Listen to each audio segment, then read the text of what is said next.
word grandpa means different things to different people. To some people, it simply means your mother or father's dad.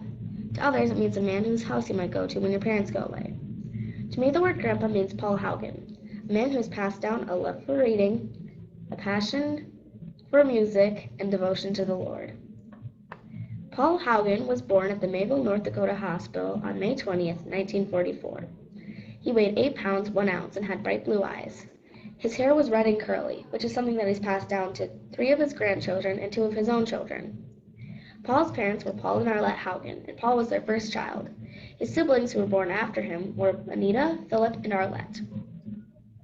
Paul's mother, Arlette, was definitely not an underachiever when it came to baby pictures. She took a lot. Being a farm kid, Paul had a very structured childhood.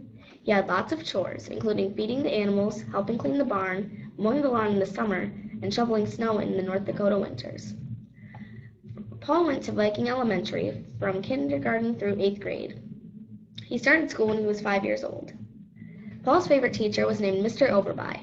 Mr. VanWyhe's nickname for Paul was Red or Curly in reference to his hair.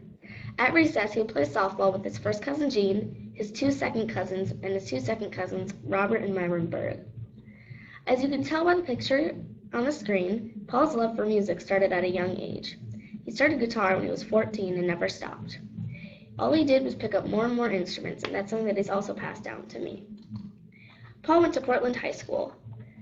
He always got good grades and was supposed to be named valedictorian, but due to incorrect record keeping, he was named salutatorian. Also, at the time of his high school graduation, his dad was also graduating college. They had joint graduation receptions.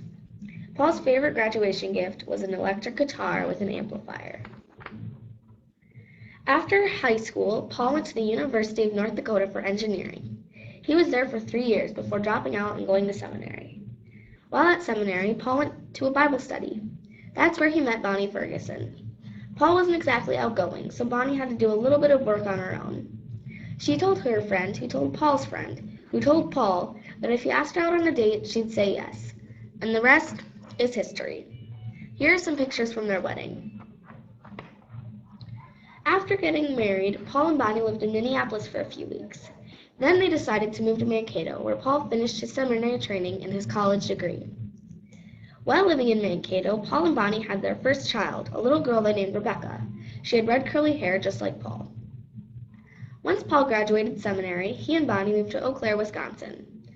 They lived in Eau Claire in a house with 4 bedrooms.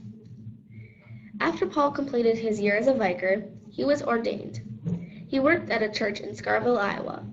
Here's a picture of the parsonage they lived in there, and as you can tell, it was very elegant.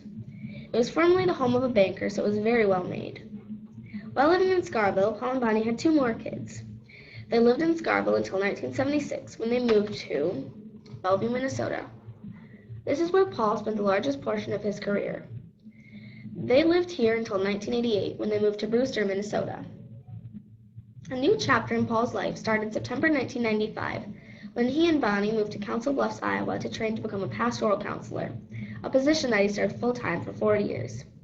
From Council Bluffs, he was called to be a pastoral counseling pastor at a very large church in Columbus, Indiana.